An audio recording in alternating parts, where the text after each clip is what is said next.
All right, and we are back. Welcome back to the pod about nothing, Hip Hop 95, and there's no more streaming hip hop station. Shout out to the twins. Shout out to the cooks. I'm gonna clap it up for Dale. Listen, we had to put Dale in the ice for less today. Fed him and Tyrone fed over 3,000 people this past weekend. So shout out to them. Yeah. Thank you. Welcome back. It's been a quick little break. You know the finals on, so you know what time it is. Let's get to the cookout first. Yeah. So we're gonna reminisce about this cookout. So if you don't know, one of our best friends, Charlene, she started a nonprofit called The Spot, which stands for the Safe Place of Our Tribe. Safe Place for Our Tribe, or something like that. Yeah. My bad, Charlene.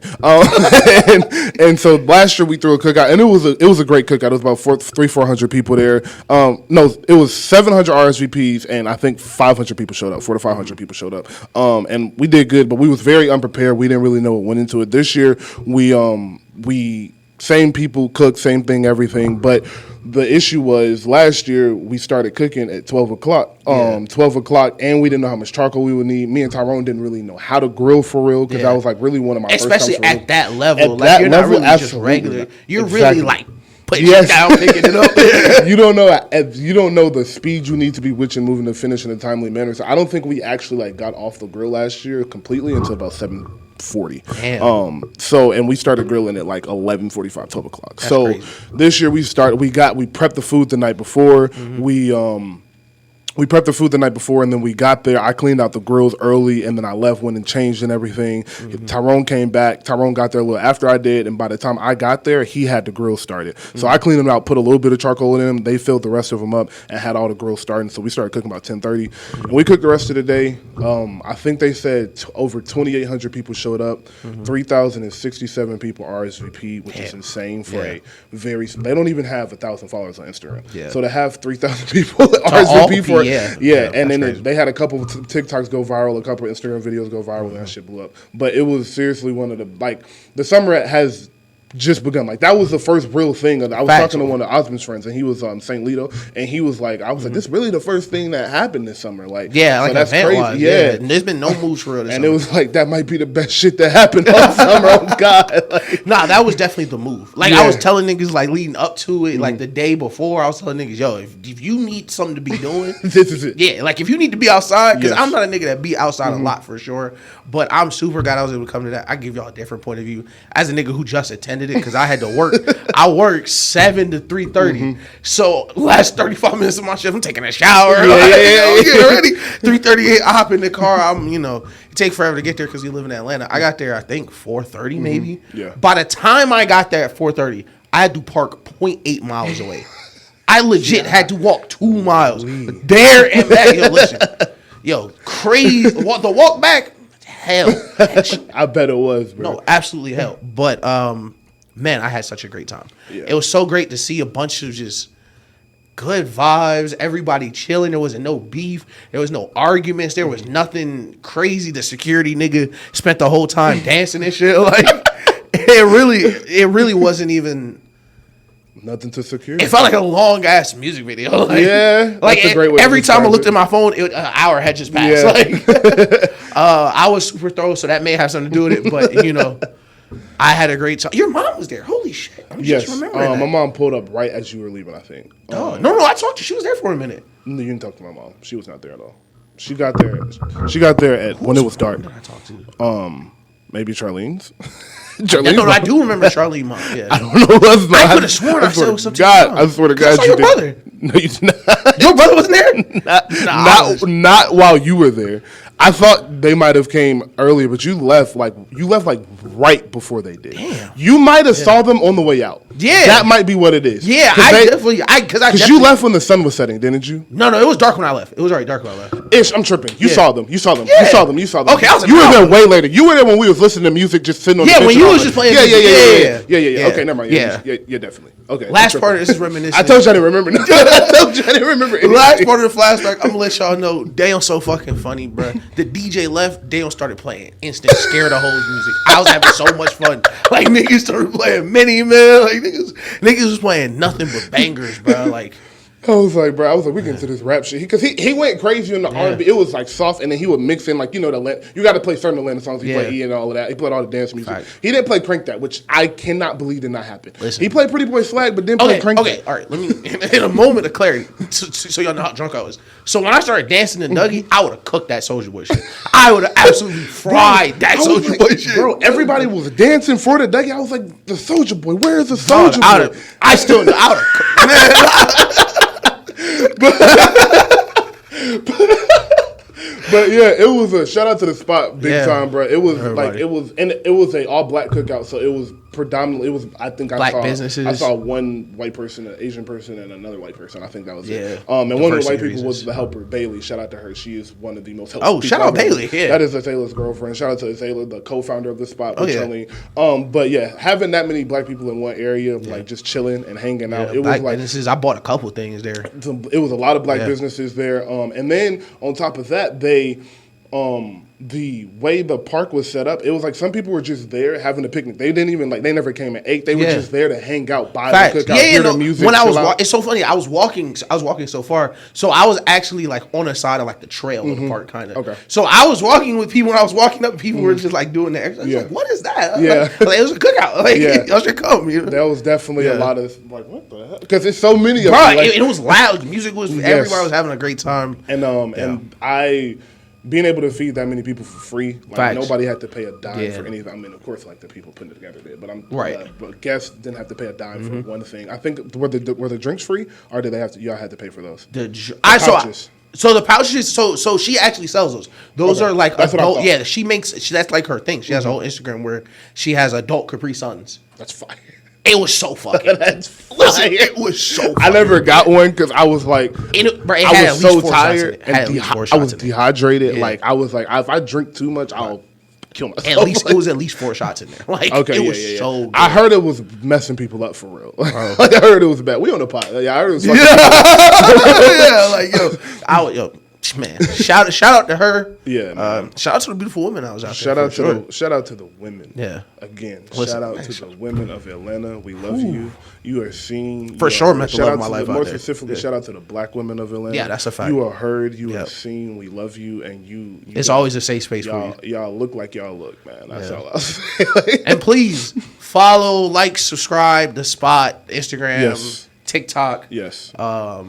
I'm Twitter. sure she has a Facebook, right? They have a Twitter. They have a. I'm not on Facebook, so I'm. Charlene on Facebook. Knowing Charlene, she has a Facebook and Instagram because her family's probably on Facebook, so I'm sure they have a Facebook. So the spot in INC Incorporated, of course, they are LLC. They got the LLC. They got the 501(c)(3), all of that. So they are certified. Please donate as much as you can to them. They are nonprofit. Nonprofits are broke to start out. They get bigger and then they start ciphering money and stealing money. We're trying to get to that point. But seriously, and while you are following and like and subscribe, please subscribe to this. If you guys are watching the video, subscribe below, like below, comment, tell a friend to tell a friend. And next year, come out and join us. And maybe in August, maybe we don't know yet, but maybe. I saw somebody ask for a tour, bruh. Cookout. They was asking to go on a tour. No, but. Bro, you know how crazy that would be? No, but think about it. Like, y'all could really do it. Hey, listen, could. That would be a crazy job. I'm capable of it. That's a crazy job for him. Like, it was, so I cooked, by the way. Like he said, I cooked. We were cooking all day. I think I explained the story. My memory's bad. Like, I had a long weekend. Yeah. But I really was like, it was real easy. I was only felt like I felt because I slept for 2 hours. That's what I didn't tell y'all. We were prepping food till 5 a.m. the night before, and then I got up at 7:45. So I slept for literally two full hours. Yeah. And when you go to sleep for 2 hours, you don't really go to sleep. Nope. So I was exhausted. That's the only reason I felt like I felt. If I had got a 6-7 hours, even if I had got 5-6 hours, I would have been straight. Because the way y'all had it was very efficient. Yes, everything was y'all. You said it. Y'all was just more prepared. Yeah, we was prepared as hell, and like it felt like it. It was like, damn, this shit is easy. We was really getting through that shit. We had finished the hot dogs before 2 o'clock, before anything had started. So it felt good. It was. But I just last thing on it. I really want to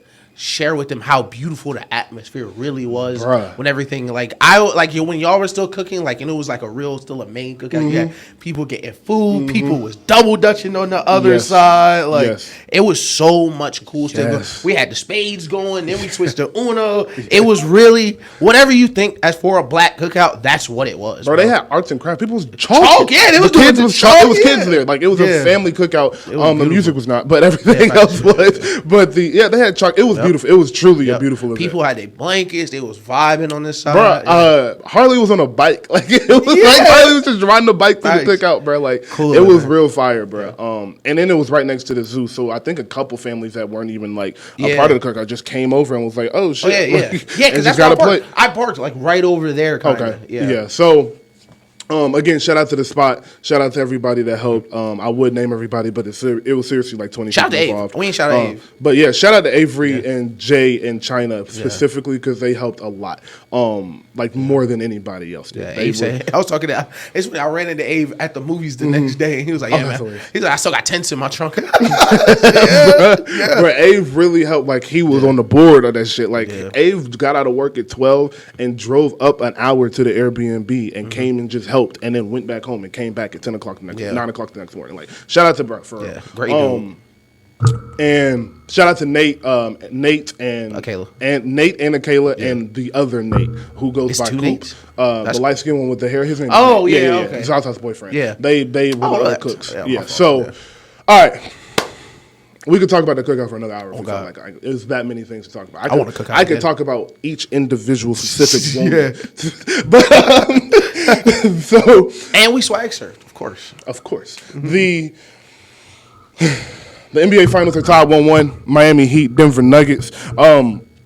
No surprise, we picked them to win game 1. I knew they would split. I thought game 1 would be the game Miami won. Yeah. Game 2s are really hard to win as a road team. Especially if you don't lose. Especially if you don't win that first. Yes. Yeah. So I was really expecting them to win game 1. They did not. They won game 2. Denver won game 1. Nikola Jokic is by far and away the best player in the series, has been the best player in the court. Last night he put on a masterclass.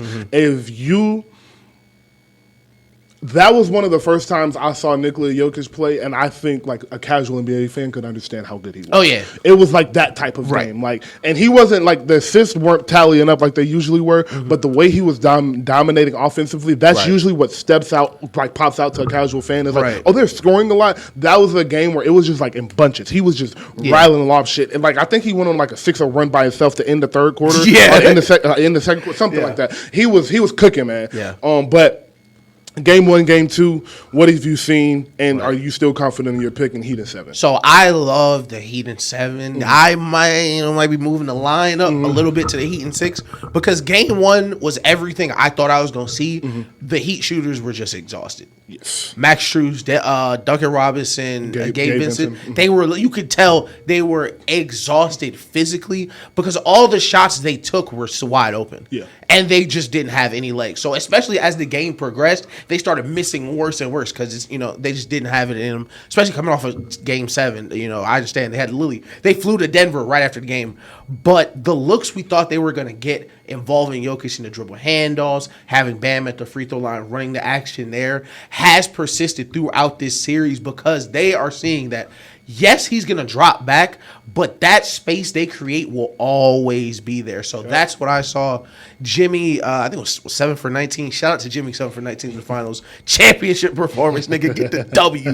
Fuck the field goal percentage. Hit the shots that matter. Bam's been playing really, really good, but it was kind of what you expected from both sides. And just flip the sides. If I'm a Nuggets fan, I'm okay with how the game ended as well. Jamal Murray is a hell of a player. That's a pretty good shot, especially for the circumstances. With that defender on you got a great look. That's Jamal Murray. Yes. You live with that 10 times out of 10. But I wouldn't be too down if I was either team or too up if I was either team.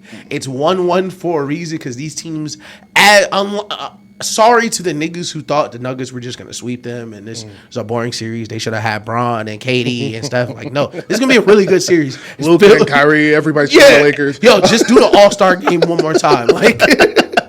But it's going to be filled with adjustments on both sides. Yeah, for sure. And you got to see the Heat players bounce back, and now heading back to Miami, you get a chance to see the Nuggets respond the same way. Yeah. I will say, so this is really interesting. I love everything you hit on, I agree with. Specifically, I love the way the Heat came out and adjusted game 2. In the fourth quarter, we'll start there. The zone was an absolute killer for them. Yep. And I think they built the habit of letting Nikola Jokic just score the ball and stay on the shooters, as we predicted they should do. Yep. That was the soft boxing one we were kind of talking about last show. Exactly. And when they went zone, they kind of stayed in the same thing. And it was like, once Jokic touched the ball, everybody go to the shooters. Mm-hmm. We're going to guard him one-on-one, let him do what he can do. Yeah. Now, again, Eric Spoelstra got a question from Ramona Shelburne talking about how they turned him into a scorer. And he was like, that's basically told her that's just not how that works. Yeah. And no, it's not. It's not. That's like, you're not turning him into a scorer. Like, he's just scoring the ball because like that's the right play. Yeah, you're not control. You can't control great players and what they're gonna do. Yes, exactly. Because if he wanted to overpass, he could have, and they probably would have hit some shots if he would have thrown some passes that would have been contested threes instead of open threes. So it's not like he had 40. Like, be quiet. How do you think he felt? Like Eric Spoelstra looking at the sheet like that. She's like, I have 40. Like 40 and 14, like on like 60%. She like, well, you made him a pass. You made him a scorer. I didn't do that. Why don't tell me I did that? Like, don't put that on me. He ain't give me 40. Like, oh God. So, but I will say, offensively for the Heat, I think the one adjustment they need to make, and they can't do them. Jokic played 42 minutes last night, which is shout out to him. Said he was in shape.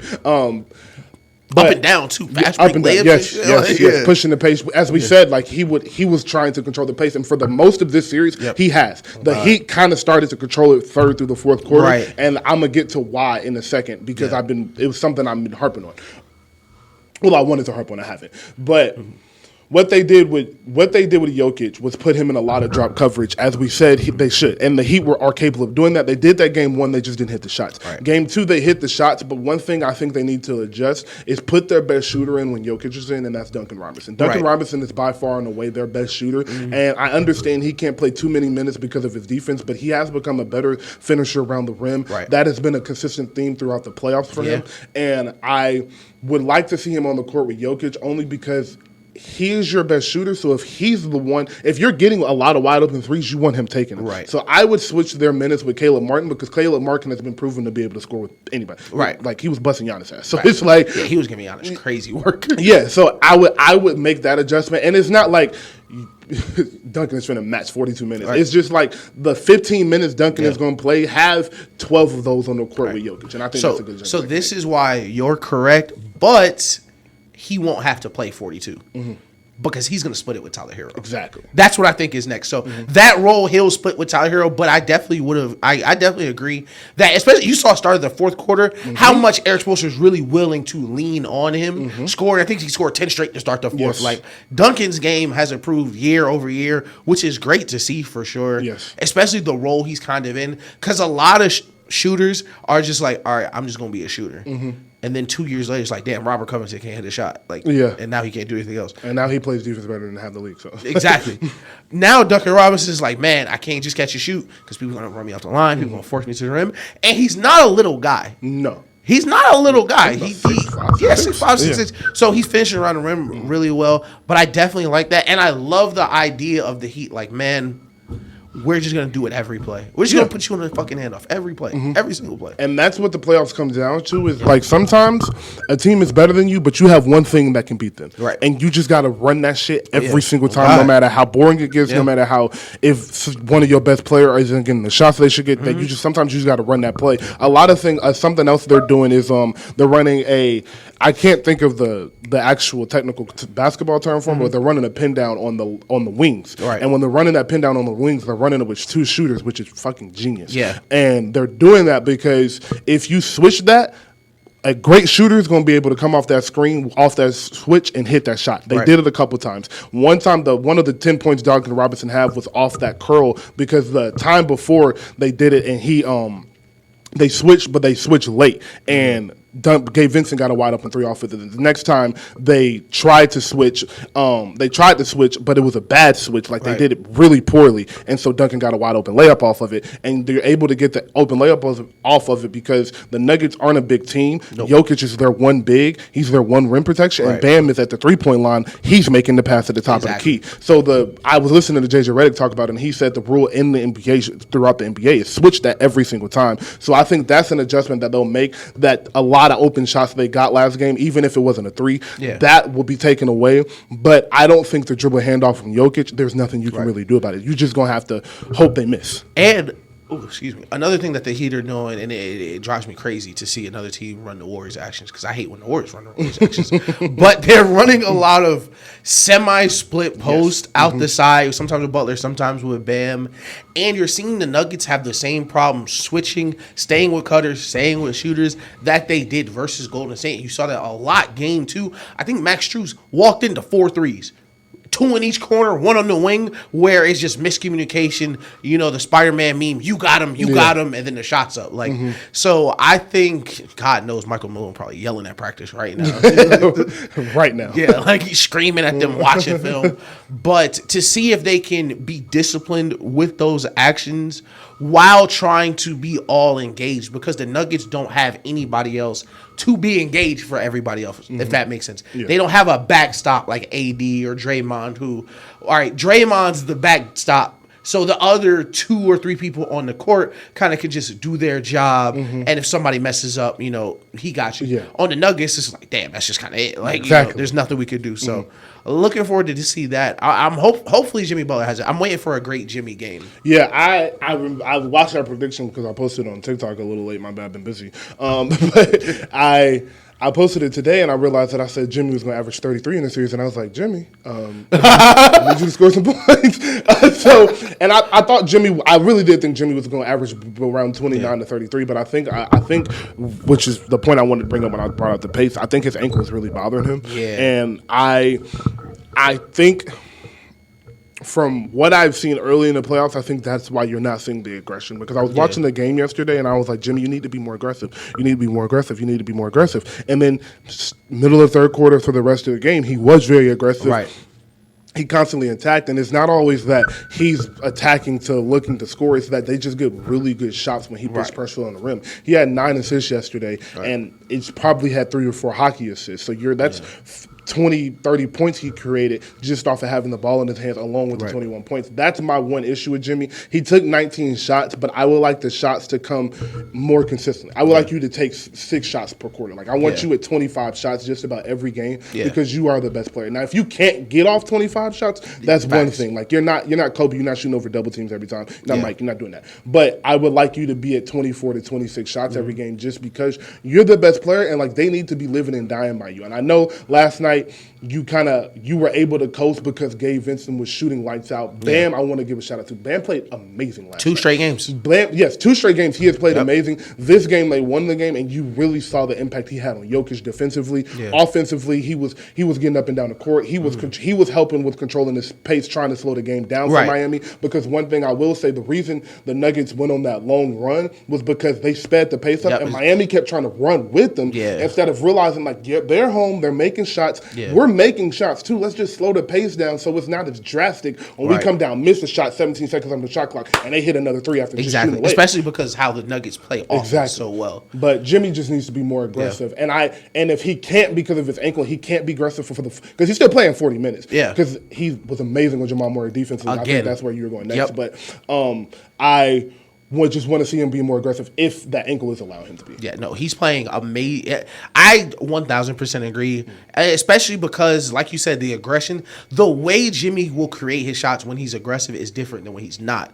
With the assists, even the times where he doesn't shoot, he'll probe so deep that he's creating a second level of offense after the first play, after things already move, and then he'll move the ball, things like that. So once he is playing downhill, even if he doesn't shoot, even if he doesn't go up immediately, he can make that first pass that will start the next pass. So I definitely think. Do they have 2 days in between? 2 days in between going back. They have 2 days in between, so they play Wednesday, and then they have 1 day, so they play Wednesday and Friday. I would expect him to come out really, really strong game 3 because, like you're saying, he is picking his spots, which is pretty good to see, and he's hitting timely shots. He hit a corner 3 that was really big in the fourth. I love to see him still taking the Jamal Murray challenge though, and you're 1,000% right. That's what I was going to highlight because Jamal Murray came off a series last 2 weeks ago. That was supposed to be the best defense in the league. He had a 50, 40, 90 on 30. Like it was nothing. I was about to say, like, it was nothing. I didn't even realize it was 50, 40, 90. Like, because I really don't remember him missing that series, bro.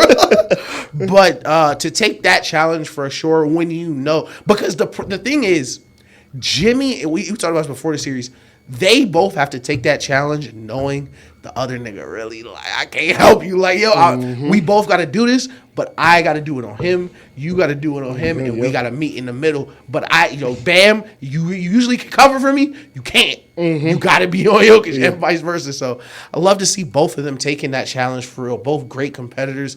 And for Jimmy on that ankle to have to chase Jamal Murray around, who is a practitioner of the pass and replays. He does all the little, pass, give it back, and sneakily kind of a good bag. 1 foot step back, spin joints. He's not always looking for the 3, not always looking for the layup. Exactly. 3-level score. It shows you how really hard it is to score in the NBA come playoff time. Like, because it's so many different things they're taking away from you already that you're like, man, we're not seeing these shots from this person. Like, we're so used to seeing like the same shots each round from these players because they're so good. But sometimes you just can't get that shot off. Yeah. Like, you just can't get to that move. So love to see the counter to the counters that they're having. And that is why the mid-range is so important. Oh, yeah. Simple as that. Because no matter what you do, you can get to the mid-post, and if you can give somebody a jab and go up into a mid-range jumper, you can be able to kill all the time. Right. Jab, 1-dribble pull-up, all those simple-ass basketball moves that look boring, they work. Those moves that you see Kyrie and Steph and the point guards doing, first off, they have to do that because everybody in the league is taller than them. True. Secondly, you see in the playoffs, unless Kyrie has a side or Steph has a side, a lot of their movements are quick. It's a lot of it might be a between and behind, but it's gonna be those are gonna be the only 2 dribbles they take, other than maybe the dribble to get in rhythm. So it's really, really important for you to have a mid-range game because if you rely on 3s or layups, they're going to be able to take that away from you. And that's like what you're saying. Like, that's why you see 3 and D players, like some games, they'll just have 2 points or they'll have 3 points because we're closing out on that shot. We're closing out on that shot no matter what. So if you don't really got no other aspect to your game, you're gonna be on the bench, which is Duncan Robinson's problem. That was his problem. And the NBA has changed in a way because the way they're teaching players to close out is so much different from before. Because when you were taught to close out, even when we were kids, people weren't going to shoot regardless. So if you closed out, got your hands up, they taught you chop your feet, you should be straight. Now they're teaching, no, don't do that shit. He catch the ball, if he looks up, you jump and you turn in the air to try to chase him down if he runs. And the problem with these 3 and D players is, first, they're never super athletes. So they can chase you down and still provide pressure coming from behind. And 2 is the reason, and I'm glad you mentioned the mid-range because I didn't even think we were going to hit this, but I'm glad you said it was. The problem niggas don't understand is when you put out the plan, okay, only 3s and layups, it sounds really good. But sometimes in between when you're trying to take the 3, you're like, okay, I'll go get a layup. Sometimes you can't take the layup. So if you can't pull up and stop where you are and raise right up and shoot that, it's easy to take you out of the game, take you out of the shots because those shots so many times where you saw Kobe, Mike, Katie, Kyrie, Steph, who shot a bunch of mid-range jumpers last year in the playoffs is, okay, sometimes nothing's there but that. Yes. And if you're able to turn that shot into an easy shot, it's basically a layup because they're going to keep allowing you to. So you see a lot of players not be able to make that adjustment because they're so used to, all right, 3, all right, I'm going to go all the way to the rim. Yeah. And when that big slide over at the last minute, they're jumping into you or they're going to make a bad pass. Shout out PJ Tucker, who you see have this problem a lot where, if they close out too hard, the play's kind of over for him. Yeah. So, and I think that it's interesting with Steph in the mid range. Not gonna stay on this too long. We're gonna go on the Nuggets defensively, but the Steph in the mid range is real interesting and real great shooters like him. Dame is one of the players. Yeah. They don't have to shoot as many mid range jumpers as others because of the threat of their 3. They just need to show you that they will take it. Right. And that's something that I've seen progress in Steph and Dame's games both over the years is that they both would get 3 happy. And if they were able to get to the hole, it will because you're so worried about them, but they weren't stopping and shooting the floater or shooting a little mid range jumper. And I've seen them progress in that. And like you said, Steph, that was a big game. Like he might only have 4 mid-range, like 4 points from the mid-range and 6 points, but it would be in the times where he couldn't get to the 3 off the pick, so he would shoot that mid-range just so you would be worried about that. Now he can get back to the step back because he'll take that shot too. So it's really it's really surgical, mathematical. Like it is very tedious on how to score in the playoffs, and that's why again the 3 levels is very, very. And important. I'm glad you said how to score in the playoffs.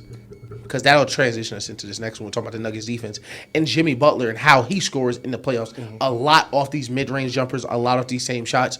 Last night he was 7 for 19. I'm not sure what he was game 1, but we talked after game 1 and we were like, man, is anything worried about Michael Porter Jr. blocking that shot game 1? He's been off for 2 weeks. He's been ready to go. Is one of the finals? Game 2, maybe not. Maybe not 48 minutes of great defense out of non-great defenders.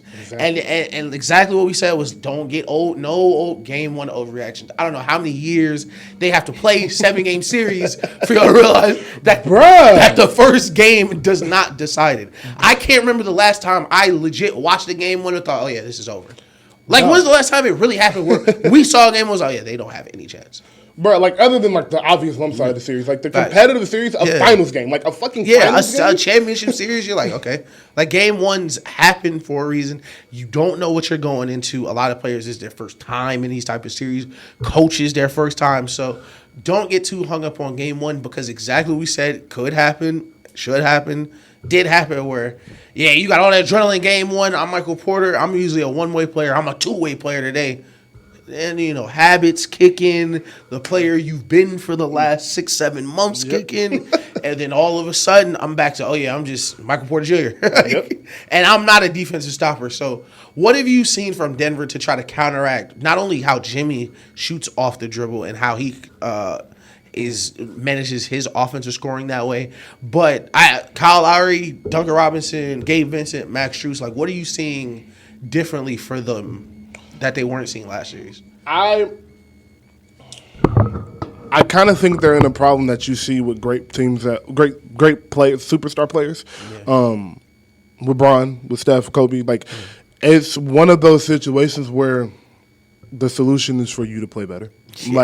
It's not much you're really going to adjust to. I told you the adjustment on the wing pin downs. You need to switch that earlier, and harder. They need to fight over screens harder. Jokic is unable to play switch coverage. If you're going to allow him to switch on Jimmy Butler, Gabe Vincent, Duncan Robinson all game, there's going to be buckets. So they have to play drop coverage because of his liability, and you can't go under their shooters. So you have to just fight over the screen hardest. I think last night the Heat played harder than them, and I don't think Mike Malone. I think we spoke on how there weren't too many adjustments to make in this series, other than little very minor tweaks in quarters based on who's making what shots and things of that nature. But major tweaks over the game aren't going to be. They're going to be few and far between because the major adjustments were the way you saw them playing in game 1. It was fighting over the screen hard. The Heat just missed a lot of shots. Exactly. They got open shots. They missed a lot of them. But like you said, they did play a little bit harder. The closeouts were a little bit better, and they had a bunch of blocks. They had a bunch of blocks. The last thing I will say defensively, they have to stop overhelping. That is the one thing that's killing. They are overhelping. And I don't know why you're overhelping because first off, 2 is bigger than 3. I mean, literally. No, it's not. 3 is bigger than 2. 3 is bigger than 2. And especially in a game like yesterday where Jimmy wasn't killing. Yeah.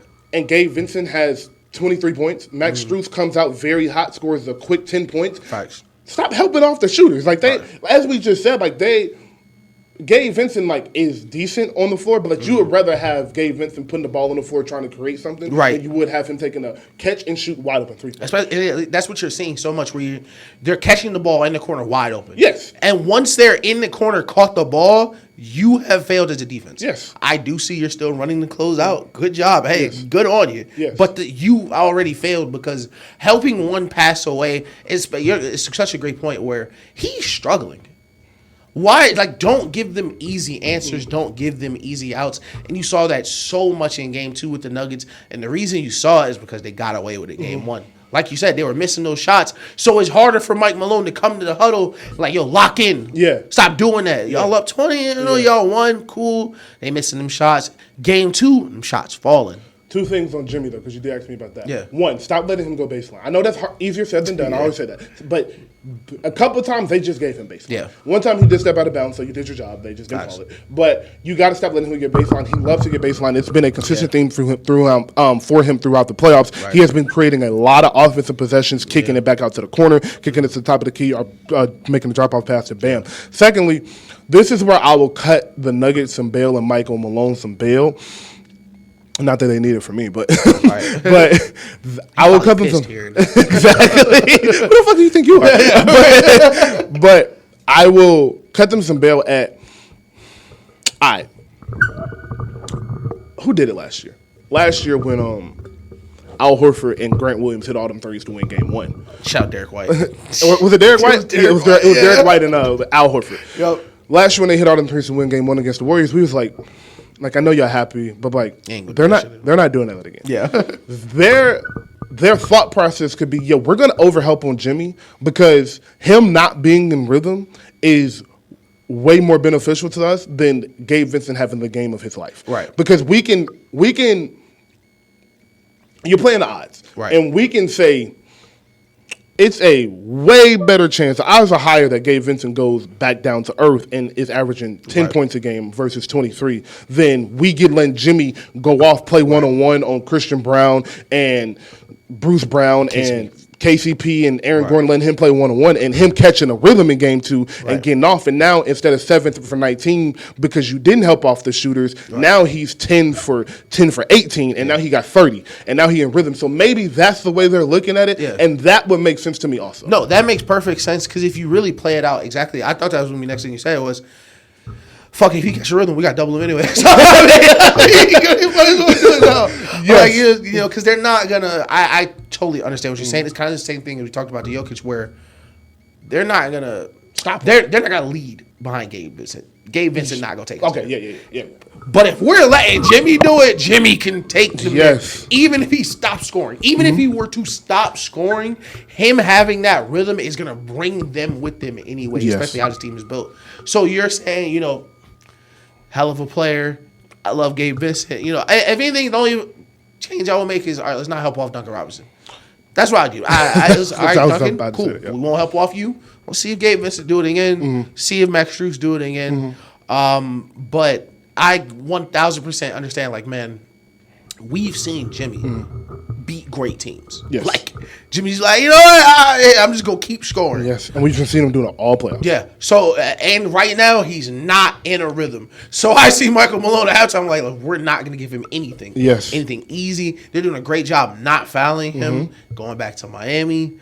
I don't know if that will continue. For sure. They shot 2 free throws in the game 1. I don't think it'll be the same one in game 3. No. So, I'm ready to see game 3. It's been a great series. It's been a phenomenal series. All you people saying that this was going to be really boring, I understand. You just don't like basketball. Okay, but offensively, the Nuggets. Yes. So we've hit all 3 phases. We've hit both phases for the Heat. We've hit defensively for the Nuggets. So now, lastly, we got to hit offensively for the Nuggets. Are you seeing anything that worries you, or you're just like, just keep doing what you're doing, like shots to fall or they won't, and that's to make or miss a league? Because I don't see like them like if they're going to play Jokic how they did last year. I mean, last night. Yeah, like you did the right thing. Like like Jokic scored 41 points. Your best player scored 41 points. The only thing you wish is Jamal Murray had 18 points. He had 18 and 10 assists. It's like he didn't play awful. He had a traditional point guard. Regular point guard night. And it's like maybe you want him to hit 4 more shots and you want a couple more calls. KCP fouled 2 3-point shooter twice. That's awful. You can't do that. So it's like offensively for them, is there any real adjustments you see them make, or they just got to keep making the right I wouldn't make any big changes, but I would have it on. It would be on Michael Porter. And I said before the series, he would be one of the big people deciding, because he's one of the few people in this series that will be able to create a great shot for himself, no matter what the play is. So in situations where Jamal Murray or Jokic are either not on the court or can't create a shot for defensive reasons, they send the double, things like that. Jamal Murray 6'4", things like that. Michael Porter, it has to be on him for him to create great shots for himself in the hard moments. And it shouldn't be hard for him because that's what he wanted to do for him. He did great. He's running out setting picks, he's getting rebounds, he's doing all this shit. But at the end of the day, he just want to really get a bucket. And I think they need to, it's going to sound crazy, turn him loose a little bit more in those situations when he feels like, because there's going to be a time where Jokic is going to need a break. Yes. He's playing these 42 minutes. This series go 5, 6, 7 games. You're going to need times where maybe Jamal Murray and Jokic can't be on the court together at the same time. They're gassed, and someone has to be the third guy, and it needs to be Michael Porter as opposed to Aaron Gordon, as opposed to KCP. Yeah, agreed. I think that's the one. I agree. That's the one adjustment they should make is get him more involved. And I think, to your point, do your work early, Porter. You got to do your work early so you're open when you're supposed to be. Throw the little jab, throw the extra head fake. I saw Mike Malone kind of complaining. I saw him complaining about in the press conference about players getting mad when. Hold on. So we don't always have TV on, but today everybody hates Chris is on, like just to show obviously the words that are on. And they just played the episode where Tanya went eat the sausage. So that's why I keep looking over there. And the part where they showed you, like, she finally ate it, and Chris Rock was like, "I'm just playing. That's not how this." He did. Dog, I love that show. But yeah, Michael Porter Jr. just needs to do his work early. And but Michael Malone was saying that when he wasn't getting the shots and the shots were falling, his effort started to fall. You in the finals, dog, that can't happen. You in the finals, every possession matters, bro. Every closeout matters. Every shot matters. So you can't have that lack of effort due to you not making shots. And that's why you saw at the end of the game, another thing we said, that the one lineup they'll probably close with is Bruce Brown in instead of Michael Porter Jr. or Jeff Green, and that's who you saw in replacement of him because he wasn't producing. But other than that, like, Jokic is going to be Jokic. I think this might be a case where even if they lose the series, he'll be a contender for finals MVP. Oh, yeah, for sure. The way he's playing. If he plays like this. I don't think that should happen ever because you lost. But this is the NBA, and this is what we do. That's what they do. They literally just felt bad for Jerry West. Yeah, bro. And they tried to do LeBron that 1 year. Yeah, that was bad. That was 37. That shit was crazy. But I've thoroughly enjoyed this. I think Jokic's a display. His passing, I know he only had 4 assists last night, but the 2 of them, it's the jump hook into the alley. To the oop to Gordon, man. To turn the wrong way. He looked at him. He had him on his shoulder, and he looked, and he saw Gordon start the cut, and instead of like making a normal like just behind the back bounce pass or just turning trying to wrap it to him, he faked the jump hook to the lob. I said, no, the Nuggets do a great job of. Because I'm sure they see so many Jokic double teams. The minute the double goes, they go right behind it. So he knew Aaron would come, and the best way to keep the defender from falling off is, all right, he's already doubling. Let me make it look like it's a shot. Throw it at the rim. He yammed it in. Jokic is just amazing. He's a master. He's a master. He's been one of my favorite players to watch for so long because the bag is so deep. This is deep, bro. Like you really saw it last game where he was like, man, it's just going to be work. It's just going I don't care who come down there. It's nothing fancy. It wasn't a bunch of soundboard shuffles. It was 1-2 jump hook. Put my chest into jump He hook. threw one jump hook. It looked textbook. It hit this side of the rim, backboard in. Like, that's how you do it. His touch around the rim is something I've seen crazy. Very, very few. Yeah. Tim had amazing touch around the rim. Missed that layup in that championship. I cannot believe that to this day. I remember. No. Missed the layup and the tip-in. And then Manu missed both the free throws. Yo, like, oh my God. I will never forget that. I was watching that game like, yo, what happened? The pain that flows through me from that was games, back when I hated LeBron. I was so happy. I was like, he's not about to win. I was like, oh my God. I was so mad. Like, we had to make these. Bro, you had it. It was over, bro. We'd have ruined it. They probably rigged that shit. Let's keep it. Bro, they flipped the rim. They unbalanced the rim or something. Oh, God, bro. They said it's a magnet in the box. Said it was a magnet in the box. But another big that had surprisingly good touch was Shaq. And that was one you just didn't expect because Shaq was so big and monstrous. Yeah. But his touch around Shaq wouldn't have been Shaq if he had Dwight Howard or Ben Wallace's touch around. That's a fact. I feel bad for Shaq in retrospect because people underestimate how dominant he was skill wise. Yes, because he wasn't just fit. Okay, 90. Let's say 80% of his games he was physically dominant. Like, it was just nothing you could do. Yeah, but that 20%, or he was giving really great around the rim. Man, he could pass as well. Amazing. He could run the break. It was just that wasn't the time. Like Shaq in today's NBA would be by far and away the best player. Like Magic Shaq. I like Magic Shaq coming to the NBA today, bro. Like in shape, Magic Shaq running up and down the court the whole game. Yeah, and I think this is we're kind of off the finals. Like it is what it is. You still confident on your pick? For sure. I'm still straight on mine. I may slide it up to game 6 depending on how game 3 go. I lied to you, bro. A real reason I didn't post a TikTok was because they lost game 1 the night that we finished the show, and I was like, well, I'm not gonna post that shit until I see. Yeah, so I'm gonna set myself up. In fact, they lose game 2, we're gonna re-record it. We just do both. Fuck it. But where I was going after I'm talking about the Shaq being the best player in the league today. I want to ask you a question. Okay. How many players can you name that would be very easily the best player in the NBA today? I ain't gonna lie. I got a fucking crazy. I could give you a crazy list. I think I got like 12. Okay. Like confident. Okay, all right, let's do this. Which one do you think would be the sleepers? Like, of course, we know, like, the GOATs. Like, okay, let's get the GOATs out the way. Yeah. Kobe's, the top 5. Let's just do top. Let's do skip the top 5. Bron, Tim, Shaq, Mike, obviously, Magic, Kareem, Hakeem, and all right, those 8. We're gonna leave Bill Russell, out of this and all of that. Jerry West, all the players that didn't play before 1980, all of that. Okay. So my first, like. Hey, bro, like, he really might be the best player in the league. Yeah. It's a sleeper pick, and once I say this, you'll know it's because of his size. Right. But I think Allen Iverson right now would be by far and away. Like, they would be looking at him, and they might not be saying it because of how big Giannis is and his numbers. Yeah. But I think after a season or two, these are veterans. Like, so I'm not saying rookie year they're coming in today. I'm saying this is peak Allen Iverson. Right. Yeah, I think he's the best player in the league. I know how to win Allen Iverson. Like, I think you throw him on a team to wait, the floor is open. But I don't think y'all realize how hard it was for Allen Iverson to score the ball at that height with the way the floor was enclosed. And the shots he had to take. And the lack of offensive support around him.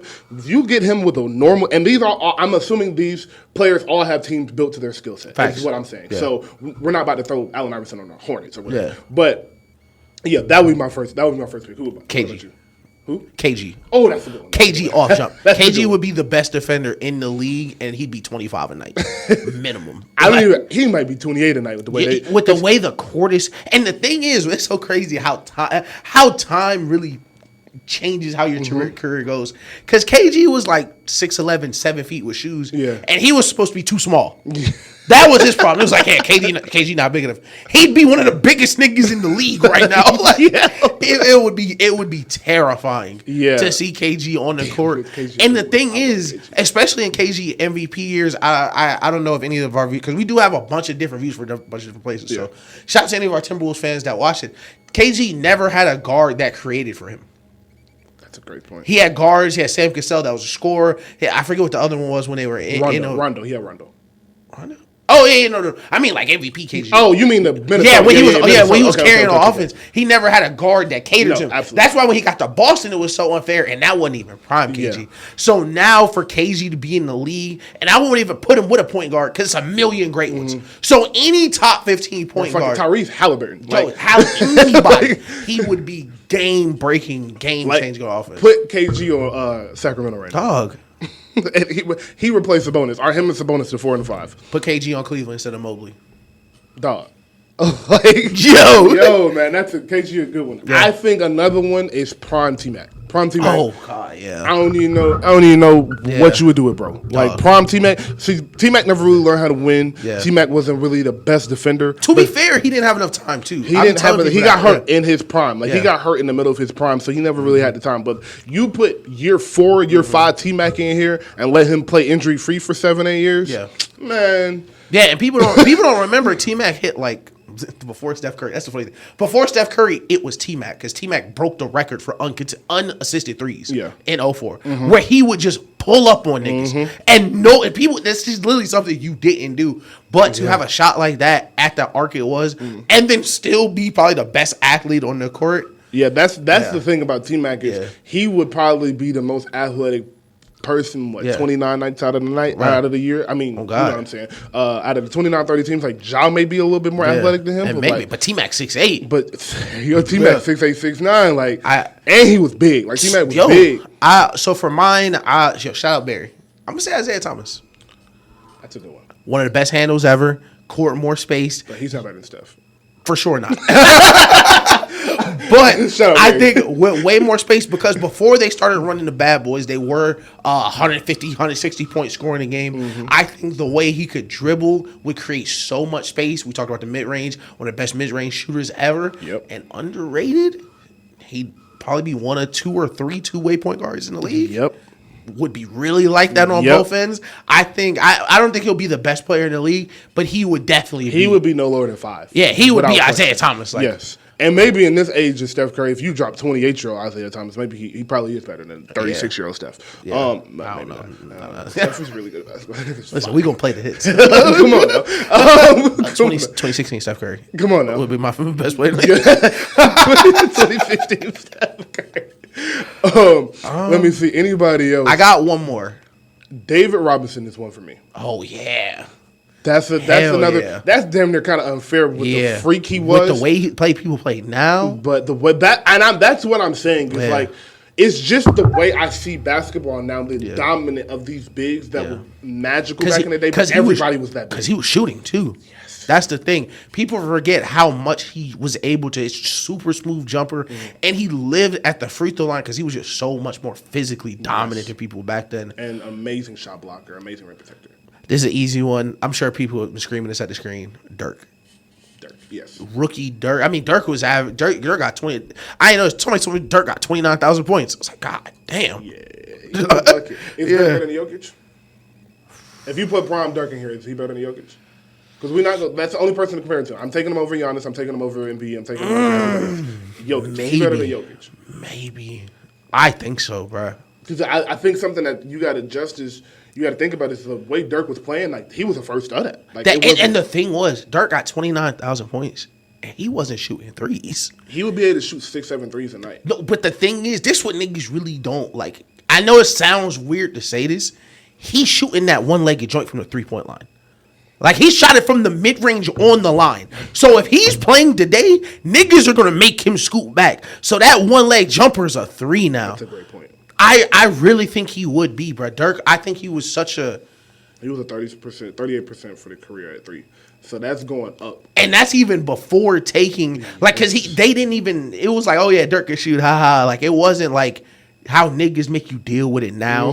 And again, the difference... And we talked about this with KG...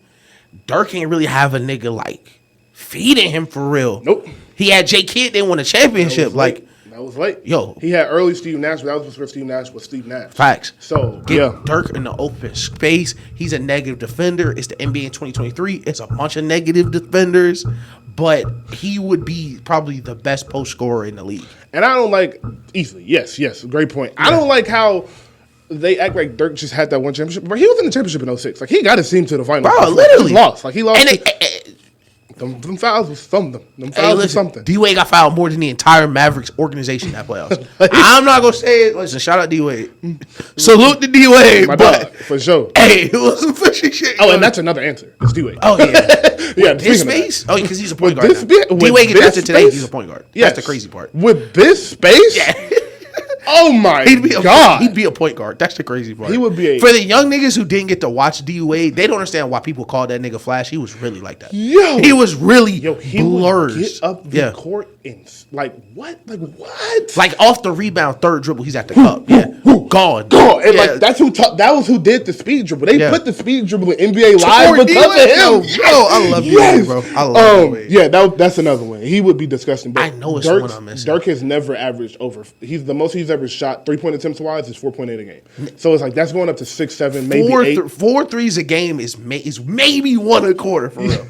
That's not happening nowadays, bro. So like Dirk would be crazy. Dirk would be really crazy. D-Wade, I can't believe we almost forgot him. I'm gonna throw out one more pseudo name. Well, a name people was just not gonna grab. Arvydas Sabonis. That's a good one. The first Sabonis. I made this Sabonis. joke. I don't know if I made this joke. Yeah, I don't know if I made this joke on the first show, but I know he was watching them guard his son. Like, hey, this nigga stink. 7-1 Arvydas Sabonis had one of the craziest bags we've ever seen. We just talked about how physically dominant he was. Shaq was. That was one of the niggas he could not physically dominate. And it sounds crazy to think, but yes, there was somebody out there, and it was big ass Arvydas Sabonis, 300 pounds, shooting threes and facilitating like Jokic. Before Jokic, it was Sabonis, and he played great defense.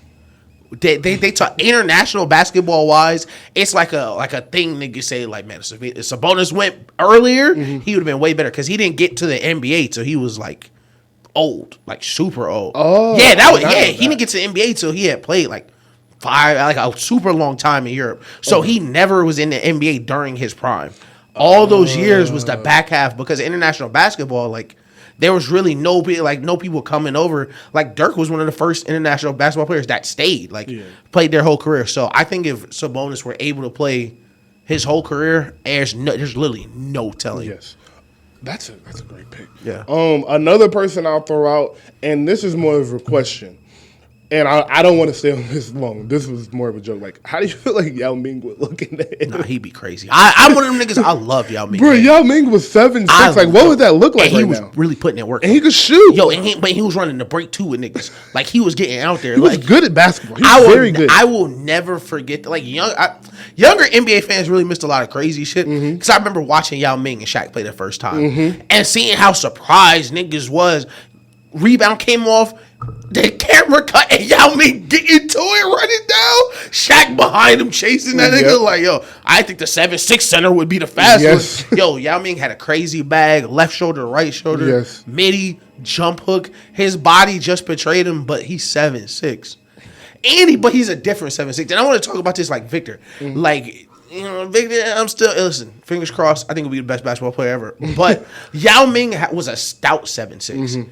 The skinny 7', like a lower body that's not strong, like Bobo or Manute Bol. Like that was kind of different than what Yao had. Yao was a strong ass 7'6". Like you weren't posting Yao Ming. No. Like the way niggas do Porzingis, niggas didn't do that to Yao Ming. Like he was real solid. So that's a good I think so. But the actual one I wanted to say was Melo. I think Melo, I don't know if he'd be the best player right now, but the way how easy he would be able to score right now. I think he scores so many more points. Yo. So many more points. Just because the way the wing position has changed, Melo was already power forward strong at small forward. Now there's no power forwards in the league. Yes. So you got to put a big on him. You can't put a wing on him. I think he'd be... Man, I think he'd be crazy. Other than like the Jimmy Butlers, the Kawhis, like it's not too many wing defenders. You're gonna feel comfortable with that island on 2009 Melo, 2010 Melo. Like he would be another. I don't know. Like you said, I don't know if he would have won in any era, like just because of his play style. Like if he would have been the main guy on any team, but he'd be a top 6, 7 player. Maybe top 4 or 5, just because how easy he would be able to score the ball. And last one for me, I'll say Penny Hardaway. super self-explanatory. Yeah, for a nigga who had a handle like that to be just given free reign now, it would be like Shea with athleticism. Like literally, he just be doing that's a shit. perfect example. Yeah, because he was 6'5", 6'6". He was big. But he was crazy bag. Crazy bag. And another since you bringing up injury guys, Prime Grant Hill. Oh yeah, shout out Grant Hill. Prime Grant Hill would have been crazy. Shout out Grant Hill. But anything like so we touched on the finals. I wanted to touch on Kendrick Lamar real quick. You like that song? I kind of did. I thought it was pretty cool. Yeah, I like the vibe of it, bro. Like I'm not too. We used to be like, yo, niggas like really get to it, hip hop shit. Like, yo, niggas dropped a single with their cousin, bro. I'm not finna be that guy. Like, they're just hanging breaking out. down the 4-bar stands. So like, bro, they just hanging out. I thought it was a cool song. Yeah. Like they had fun making the video. Exactly. Like, I mean, exactly. Some of the bars was hard too. Like, yes. I was like, this. The last thing I wanted to really touch on, before we touched on just hit Metro, is what do you think about the NBA Finals broadcast? Like, do you think? I'm glad you said that shit. No, I'm glad you said that shit, bro. Because yes, it's bothering me, bro. It feels lazy, and the reason I knew I wasn't tripping because the finals we watched when we were growing up, you could have never watched a dribble of NBA. And you would know by the time the game started, oh yeah, this is something very important. Mm-hmm. I don't even gotta go back that far. 2010 Lakers Magic Finals. Mm-hmm. They literally do the player introductions on a giant Larry O'Brien trophy. Yes. And Kobe standing under a giant Larry O'Brien trophy. They run out. They got the final shit on the court. Yes. The broad, like everything felt bigger. It feels I hate to randomly shit on the bubble, but it feels like a bubble series where it's like, hey, here's a score. Okay, thanks. Yeah, it's no NBA final. It's no. It's like the NBA Finals, like under the YouTube TV logo, real small, somewhere in the corner of the court. It used to be the finals, the big ass trophy in the middle, the trophies on the side, and I think they stopped doing the trophy because it was slippery. I think that's what it was. I hate that. So shit. I don't care if niggas slip or not. If that's the reason, that makes sense. But the big ass finals logos, take them. This is what advertisement off, bro. If that shit slippery, project it on the court like y'all do them fucking ads, bro. That would be my ass. I don't care if niggas at the gym can't see it, but for the people at home, bro, like the niggas at the game are gonna have a blast regard. That Nuggets crowd crazy. That Heat crowd crazy. But like y'all just show like and the broadcast angles. Like when you used to watch the OKC game, they would start the camera far as shit on the team. Niggas would be behind them jumping. We don't get none of that no more, bro.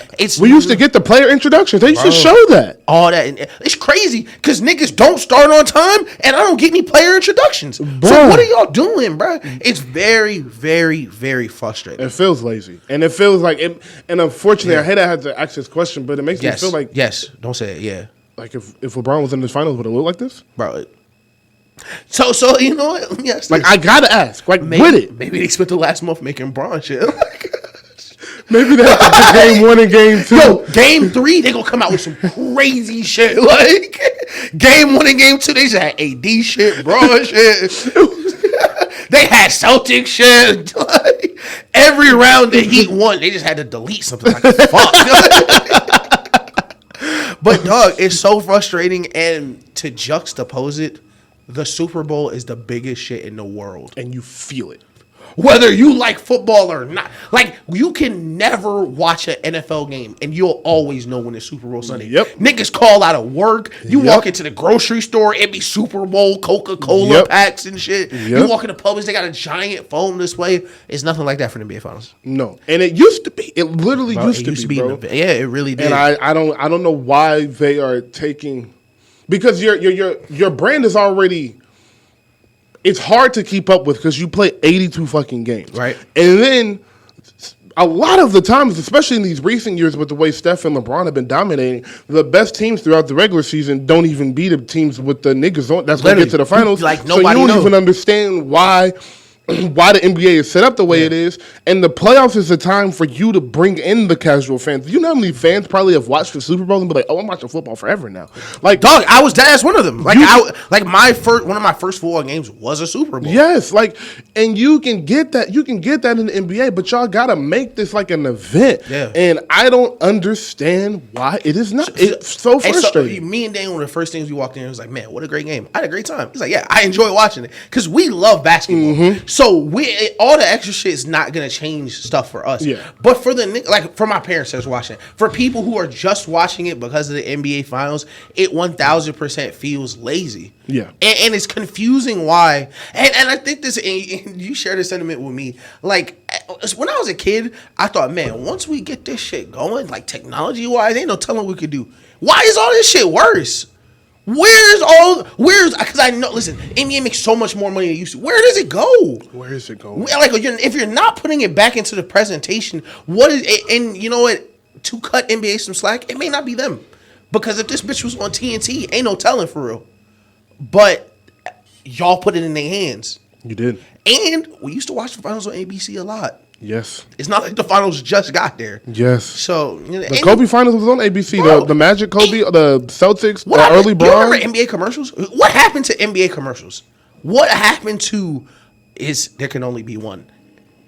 And you run a series of, even outside NBA games, you saw these commercials leading up to the playoffs. Things where you would see these athletes outside of just the 3 hours they're on TV. Like, you don't get that kind of anywhere else now. And I know TV isn't as prevalent now, bro. Yeah. Put them on ads. Put them on a YouTube video. Put them on TikTok. Like, TikTok has ads. Like, you need to be expanding your brand to the people that are going to carry it as we progress in the future. And I truly don't understand. And that I think it's more so ESPN than it is the NBA. Yeah. I wouldn't be surprised if you see a change because Adam Silver made a call like, yo, what are y'all doing? Nice. So I think enough people. I've seen a lot of complaints about it on Twitter. A lot of big people saying that. So shit I will definitely think we'll see a change. You know who need to say something?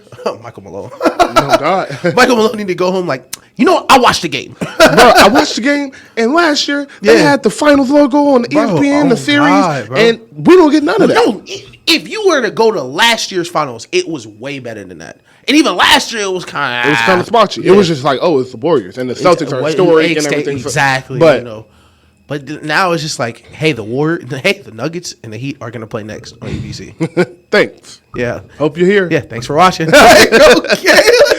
There's nothing here. Like what happened to nigga? What happened to you? Remember the long game intros niggas used to have, bro? When they were passing the ball and it was like kind of animated. Yeah. I vividly remember learning about the Dr. J layup from that. Bro, I can literally feel I can remember the order damn near. And Kobe looked back. Yes.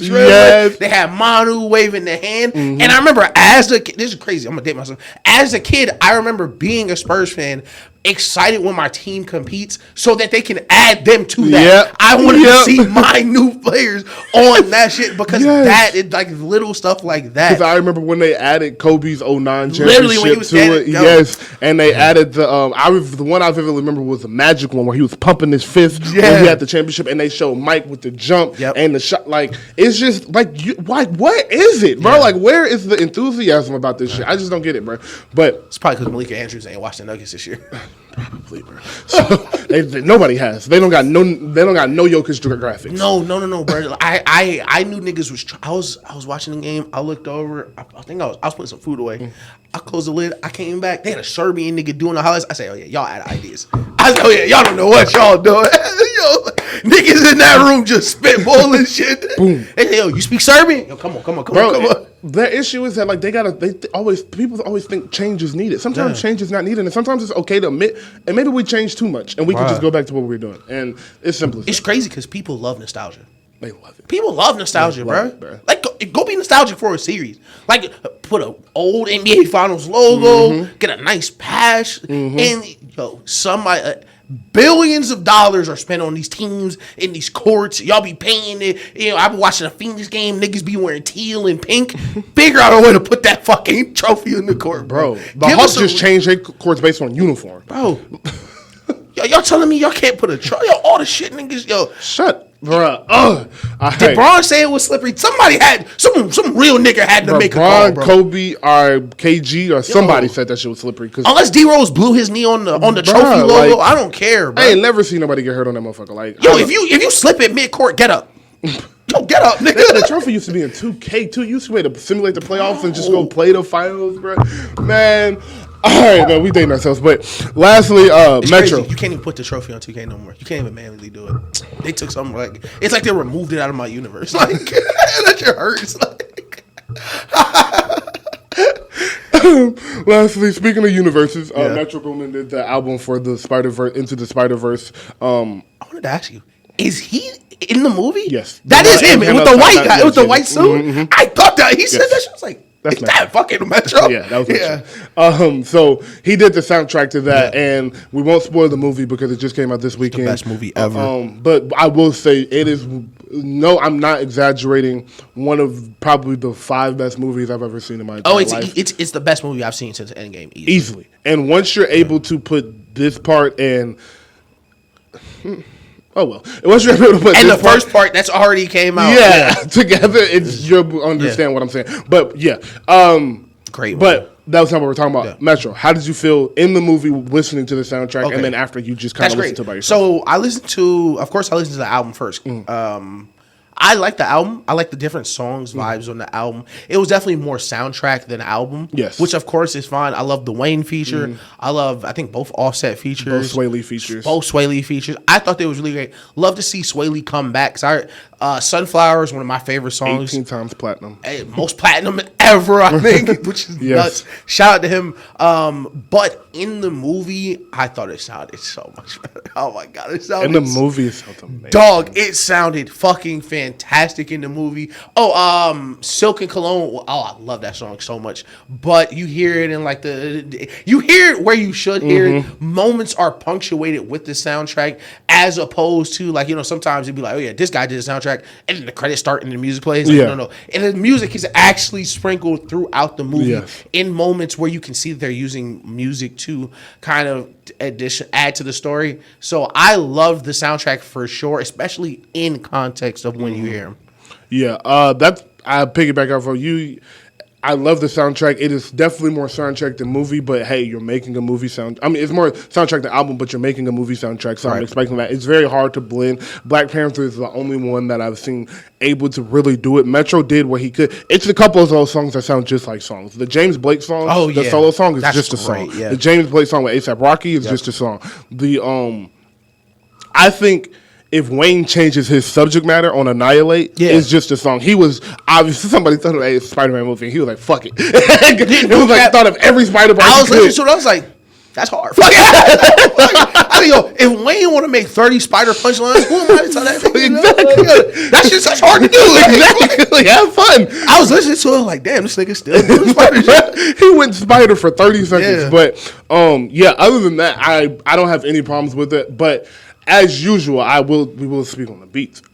Yeah, that did not sound movie soundtrack. Those are album beats. He took his time on. He really, you could tell he put a lot of time and effort into this. I'm sure they showed him scenes in the movies because just the way the music translated, like you said, throughout the movies, emotionally when they wanted you to. And this is one.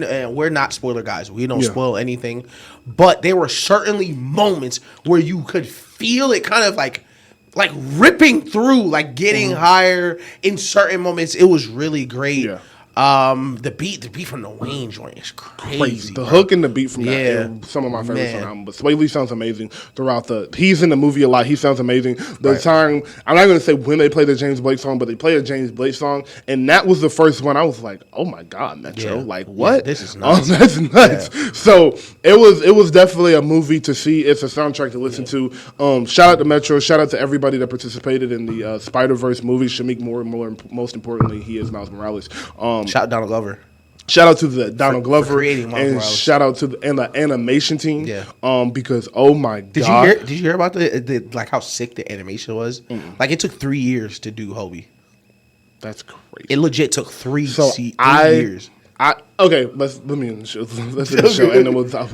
But thank you for listening. We will be back on Sunday after your game 3 and 4, and we'll have more finals reviews. I think we got some more music. Moneybagg Yo dropped the album. I will give you a review next week. I didn't really listen to it enough to come here and give a real review on it. And I'm not sure who's dropping this week, but I did hear Drake is dropping a surprise album, and that It's All a Blur is actually an album and not just saying, hey, like a tour. My life has been a blur. It's like, hey, that's an album hard. Yes. Okay, so I'm gonna hold off selling my ticket in case it's an album. Yes, that's why I said it because I heard that they wanted him to. Part of the reason why he pushed his album so back, he could do that, pushed the date back, was so he could get the album out before the tour. So we might be in for a motherfucking treat, and maybe him moving that date isn't that big of a deal if he drops. And I'm glad you said this because it's been a little too quiet. And last time it was too quiet, we said, man, somebody's coming. Somebody's coming. Said niggas quiet for a reason. Niggas don't just not drop in the summer. Bro, it's the summertime. Somebody is dropping. Yes. Travis is confirmed, but if Drake is dropping and it's like almost done, about to be done, I understand why niggas not dropping either. And shout out to Taylor Swift. Count your days, nigga. Yes, the boy is coming. The boy is coming. 3 weeks. Like 3 weeks is like what you kind of got to give Drake. You got to give him first week, second week, third week. Yeah. You might give him 4 weeks. Maybe. You might got to give him a full month. Right. So it would make sense if Drake is coming this week or next week, surprisingly. Yeah. It would be like, okay, bet. All right, we're not going to drop. We're going to hold this until July, August, let Drake pass. Because because behind the scenes, they're building it. Like they're getting shit cleared, getting samples, getting features, getting all that stuff done. So other people in the office is like, hey, Moneybagg, or hey, Dirk, hey, like, baby. I know you want to drop right now, but we're gonna push it back. This guy, we paid $300 million for albums, finna drop, so you're gonna have to wait. We gave him $500 million, so you're gonna have to wait, bro. They said Benny the Butcher couldn't even drop his song because it just didn't fit in the schedule of Drake dropping music. Yeah, like, it's that important. Yeah, so, don't God. And the leak the person I saw that is a very, very trusted like Drake leak source. He is the one who predicted Honestly Nevermind. He predicted the sound of the album, and he predicted her life. Like he really been in his he's really a late guy. So they're saying, I don't know. I don't think it's happening. Like I'll be honest. If I was a betting man, I would say no, just because Drake has dropped a lot of music. Right. But hey, he's Drake, and it's been about a year. When did Honestly Nevermind come out? Last summer.